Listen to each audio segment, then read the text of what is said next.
أما بعد فعن ابن عباس وأنس بن مالك رضي الله عنهم أن رسول الله صلى الله عليه وسلم قال لو أن لابن آدم واديا من ذهب أحب أن يكون له واديان ولن يملأ فاه إلا التراب ويتوب الله على من تاب متفق علیہ۔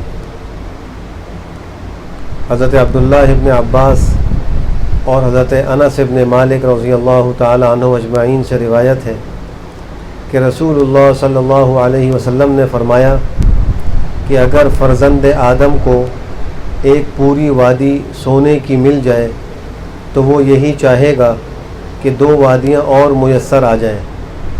قبر کی مٹی کے سوا کوئی چیز آدمی کا منہ نہیں بھرتی، اور جو شخص توبہ کرتا ہے اللہ تعالیٰ اس کی توبہ قبول کرتا ہے۔ اس سے پہلے روایت میں حضرت کعب ابن مالک رضی اللہ تعالی عنہ کا تفصیلی واقعہ کئی نشستوں میں ذکر کیا گیا، جو گزشتہ مجلس میں مکمل ہوا۔ اس واقعے کے اہم اسباق میں ایک سبق تو عرض کیا جا چکا کہ وہ ہے سچ کا بولنا۔ دوسرا سبق یہ بھی ہے کہ سرکار دو عالم صلی اللہ علیہ وسلم جمعرات کے دن سفر کرنے کو پسند فرماتے تھے، اور غزوہ تبوک کے لیے آپ نے جس دن کا انتخاب فرمایا کہ آپ اس دن روانہ ہوں تو وہ جمعرات کا دن تھا۔ محدثین کرام نے لکھا ہے کہ اس کی وجہ یہ ہے کہ حدیث شریف کی روح سے جمعرات کے دن اللہ سبحانہ و تعالیٰ کی بارگاہ میں بندوں کے اعمال پیش کیے جاتے ہیں۔ تو سرکار دو عالم صلی اللہ علیہ وسلم یہ چاہتے تھے کہ میں جو ایک عمل کے لیے نکلا ہوں، اللہ کے راستے میں دشمن سے لڑنا بہت بڑا ایک عمل ہے، قتال فی سبیل اللہ، تو یہ اس دن میں شروع ہو جس دن بنی آدم کے اعمال اللہ کی بارگاہ میں پیش ہوتے ہیں۔ اس لیے آپ نے جمعرات کے دن سفر کا انتخاب فرمایا۔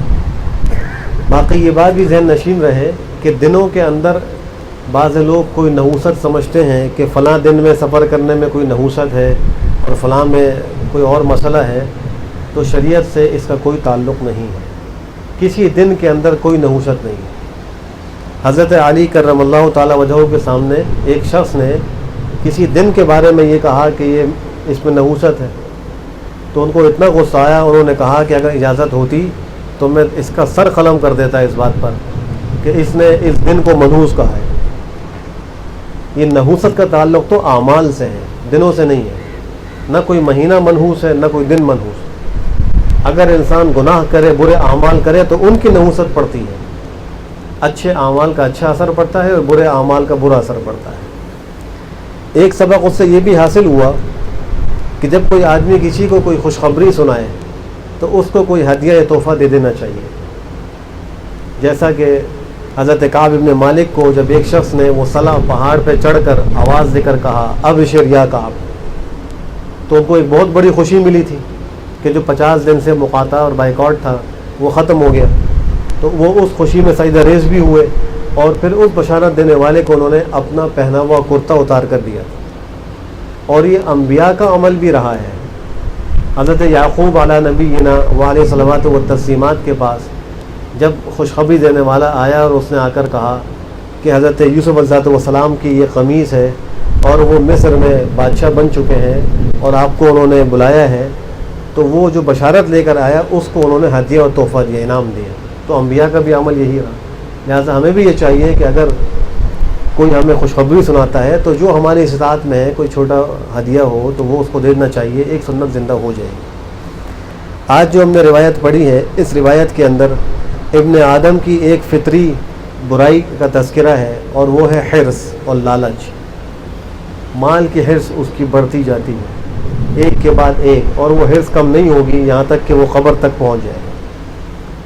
اور جس چیز سے انسان محبت کرتا ہے اس کے بارے میں وہ اندھا اور بہرا ہوتا ہے۔ یہ بھی حدیث شریف میں آپ نے فرمایا حبک الشیء یعمی و یسم، تمہارا کسی چیز سے محبت کرنا یہ اندھا اور بہرا کر دے گا، یعنی پھر انسان کو حق نظر نہیں آتا۔ جس چیز سے اس کو محبت ہوتی ہے پھر وہ اس کے لیے حلال حرام کوئی تمیز نہیں کرتا، جائز ناجائز کا خیال نہیں کرتا، اور وہ اس محبت کو حاصل کرنے کے لیے بے تاب ہو جاتا ہے۔ یہی حال دنیا کی محبت کا ہے۔ اگر خدا نہ خواستہ کسی کے دل میں دنیا کی محبت آ جائے تو پھر وہ اندھا اور بہرا بن جاتا ہے، پھر وہ اس دنیا کو کمانے کے لیے ہر وہ ذریعہ اختیار کرے گا جس سے اس کو دنیا مل جائے۔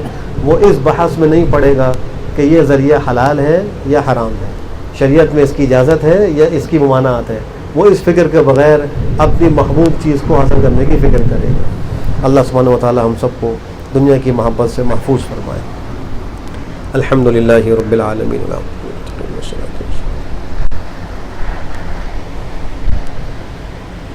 ہماری مسجد کے ایک بزرگ نمازی گزشتہ 2-3 دنوں سے علیل ہیں، بیمار ہیں، دعا فرمائیں کہ اللہ ان کو مکمل شفا، صحت، عافیت نصیب فرمائے۔ اے اللہ تمام بیماروں کو شفا نصیب فرمائے۔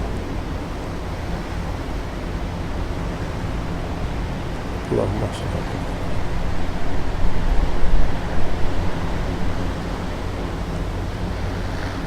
برحمتک یا ارحم الراحمین۔